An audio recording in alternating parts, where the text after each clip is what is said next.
Hello and happiest of days to each of you folks. I hope you guys are having an absolutely amazing day today for you folks. On Wednesday I typically do older video game reviews for you folks. I've recently done the Baldur's Gate series and Fallout series a couple of games ago and that sort of thing too, but sometimes I'll do more recent things. I did do my 2-Point Museum review a couple of weeks after it was released because I put like 60 hours into it, and then I just did the DLC. Fantasy Finds just released last month. And that sort of thing too. And I thought it would be fun for me to do my Stellaris, which was also released in May, Biogenesis, for you folks too. Alright, and so here we go. Alright, so this is from May 5th, 2015. It's from Paramount.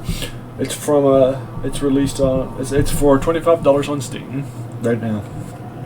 And that sort of thing too. I did pay for it. Links are going to be below. And that sort of thing too. So on Steam, users have it just rated at just a 44%. Not great there. Sorry about that. So let's go ahead and start to look here. Alright, so this is my empire that I've been playing about 90 years into the game with the biogenesis concept. And that sort of thing too. So let's go ahead and start to look at some of these things. So let's start to look at my government, and you can see where the Mutex Brood is the name of our character, and that sort of thing too. And then we chose. Let's see if I can pull it up. And that sort of thing. Let's go. Let me see if I can find it in species, races. Nope. So we chose to be a few different. There were a few new ones that were at new backgrounds, and so we chose the overtuned background. And that sort of thing too, and then you can see it here with our species, and that sort of thing too. So all the ones here that have a gold thing here by them that looks like this, those are the ones that came from the overtuned. Overtuned tends to be cheaper things with very, very powerful things, but then unfortunately they have disadvantages of losing a leader lifespan, right? So here you can see that with negative 30 years, but plus 30% habitability is amazing, plus 5% job efficiency too, much better than you would normally get from like a 2 or 3 point thing. So the numbers for that are just staggering. Also got for this pre-planned growth, to give myself another minus 30 years, but plenty, right? So you can replace your things with this. I also grabbed, since I was going to be dropping down a lot of lease spans, I grabbed this because it was just 1 point enduring for plus 20 years, and then this one too. So my overall was negative 50 years for job efficiency for my researchers. All great stuff, otherwise. And that sort of thing too. Alrighty, now because we had the overtuned background, we could actually choose our ascension perk earlier. And that sort of thing too. 1 round earlier. Normally your ascension perk you couldn't choose until after on the 3rd try, but here we were able to do it on the 2nd. For you folks, so here, and let's go ahead and take a look at that for the perks proper. Ascension technology.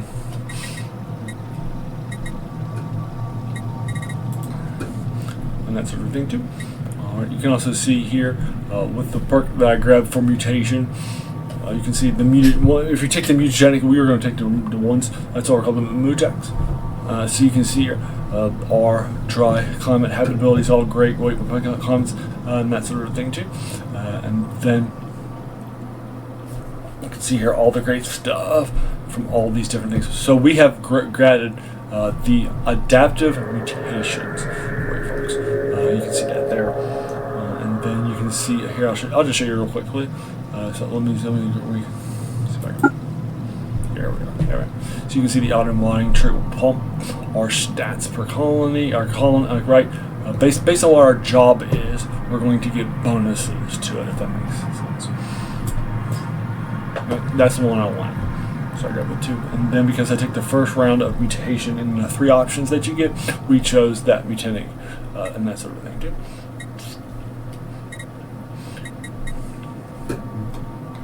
So it was all good stuff for you folks. Let me see if I can find the Unity section for this, so you can take a look at our sections. It might be here. It is in society management. Alrighty, so here you can see all this details and that sort of thing too. So we first chose the discovery, which gave us the first expansion perk here, which is our one vision, which increases your unity, that sort of thing too. And then after that, we chose expansion, which gives us some bonuses to speed and colony growth and that sort of thing too. And then then the next one we chose was biomorphosis, and then we choose one of our 3 options. And then we can choose the purity is all about making your pops and the best they can, as well as our leaders too. And so it's definitely more for a smaller thing. And then mutation is the one that we chose. It's all about sort of going wide instead of going tall. It's all about sort of, you saw the one I already gave you, also the one about making your people as good as possible, very flexible, that sort of thing too. And then cloning is all about sort of pushing yourself. What happens is that 3 separate times in that check, you can actually choose which ones you want, and that sort of thing too. Then you'll get 2 based on the one that you selected. So here is our mutation stuff, and that sort of thing. So this is the one. Our founder species' current habitability trait is replaced with mutagenic habitability. That's the one we saw before. That's the one that helps us get a little bit better, 50% habitability on places. That was the first mutation one that we grabbed. Pretty common if people would take that for those reasons. And then our heightened attributes for your folks is the other one that we chose. I chose the purity one. You can see here it actually reduces the empire size from your pops. Other options at the middle one are like you got a couple here and there, and then the other one we chose from your mutation tree. That's nucleotide isolation for your folks, and that also gains us access to all that bioadaptability, social pheromones, all the stuff we just showed.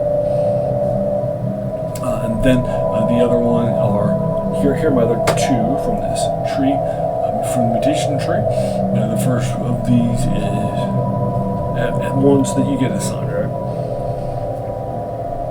So this is planned polymorphism. You can see the effects of adaptive traits are increased at 15%. That's the one you showed it. And then the last one here is the unnatural selection, which ignores phenotype restrictions for adding and removing traits. And you can choose a bunch of different traits, that sort of thing too. Then after we grabbed it, we could then, and then we grabbed the biomorphosis perk. We then were able to update our genomes, and that sort of thing too. And then also our government as well. Right.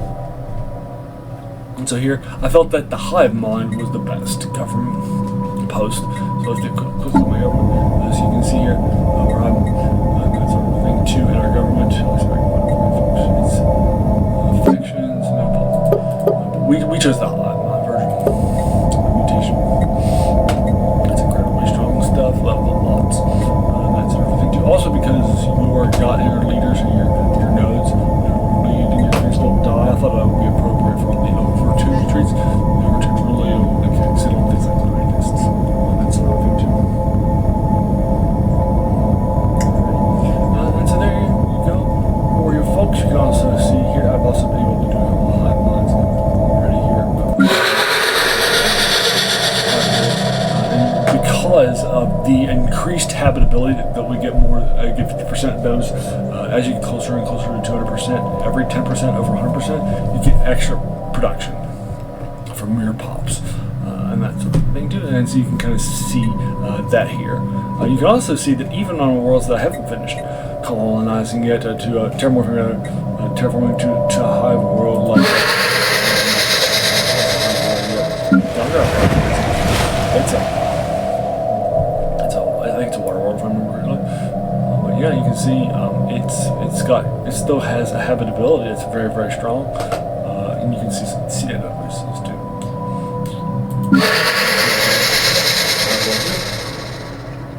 In these places, you can definitely see some of that stuff. I've also got some of the other things. Now, sometimes you actually, and that sort of thing too.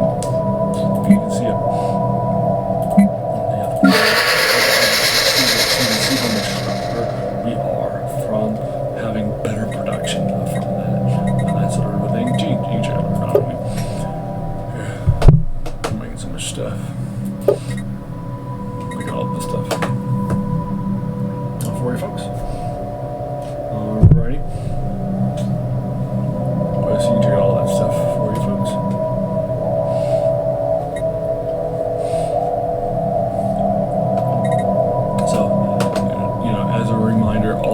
stuff that's happening right all up and down the block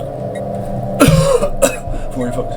Now, like I mentioned before, let's talk about the actual review and that sort of thing for you folks. I'll head back here to my tab. See, watching this. Factions.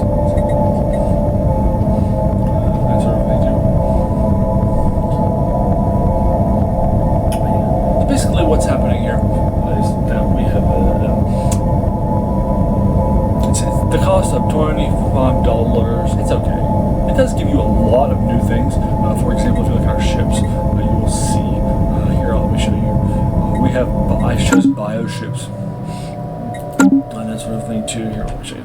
And that sort of thing too. So when you go to build, because I've got bioships, you have a here on the shipyard.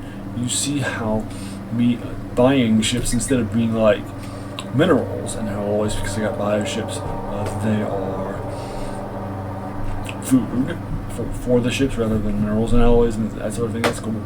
And then I've got maulers, weavers, and those sorts of things in there. They're pretty distinctive. And then when I go over here into research, you can see that over here on the research side of things, you can see right here on the society tab, because in bioships, that's the one where I actually get a lot of ship types, ship components, and that sort of thing.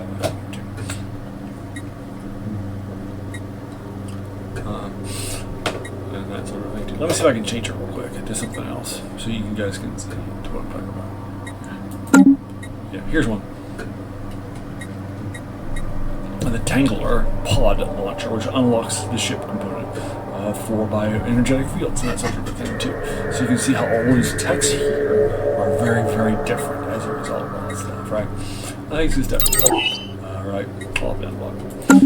So again, it's great stuff. It's great, well thought. There's so much here. There's also the new biotype of Tang. So I just chose to do a mollusk because I had and that sort of thing too. Right? But again, because while the price is a little high, then it came with a very, very not great 4.0 patch with a lot of issues with people with a lot of issues with compatibility, patches issues, and that sort of thing too. So if you want to wait until it's available for at a lesser cost, and after patches and after it gets patched better and that sort of thing too, I don't think that would be the worst idea in the world for you folks. Ready?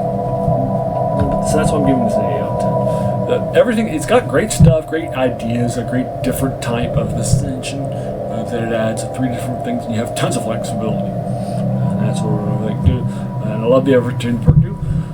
Background too, but at the end of the day, right, I think it's probably just an 8 for the cost, and it comes with the patches. You gotta wait until I think some of those drop. There you are for you folks. That's why I'm giving it an 8 out of 10. But that's my thoughts on Stellaris' Biogenesis for everybody else. It came out in May. But what are yours? Let me know what your thoughts are in the comments below, right? I'd be happy to sort of engage you with it further, whatever your comments are. No problems with that at all.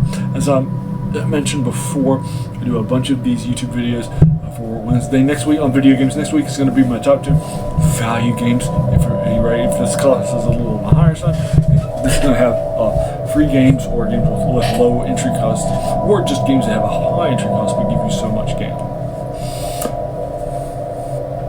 A lot of those are going to be free. That's it. But I think 5 or 6 of them. I've already come up with the list a couple of weeks ago.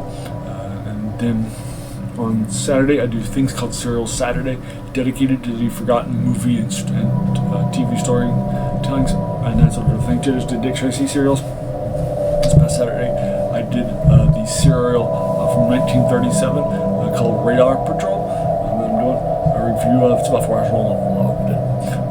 It's based on the comic. And then the next one on Wednesday, I do. Oh, I'm sorry, Wednesday. That's today. And then Monday, I do tabletop reviews of RPGs like Dungeons & Dragons or war games like that type. That stuff too. And then I also do some Let's Plays. I'm right now doing Let's Plays of Star Control 2 from 1982, typically older things too.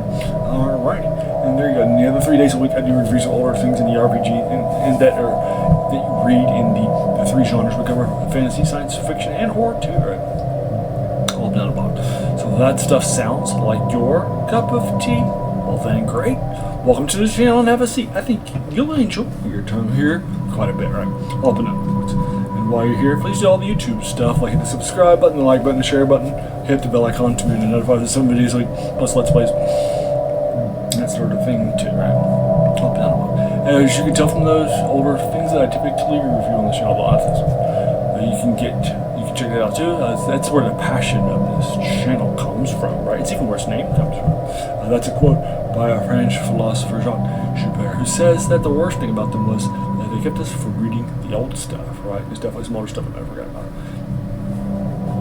Alright, so there you are. I'm going to thank you so very, very much for just taking some time out of your day and investing it, right? And watching my videos. Because we all have so many things, right, that are happening in our lives. And we're pulled in so many different directions too, right? So if you spent this time with me, that's incredibly humbling. And I appreciate that so very, very much. Thanks again, and have an amazing day.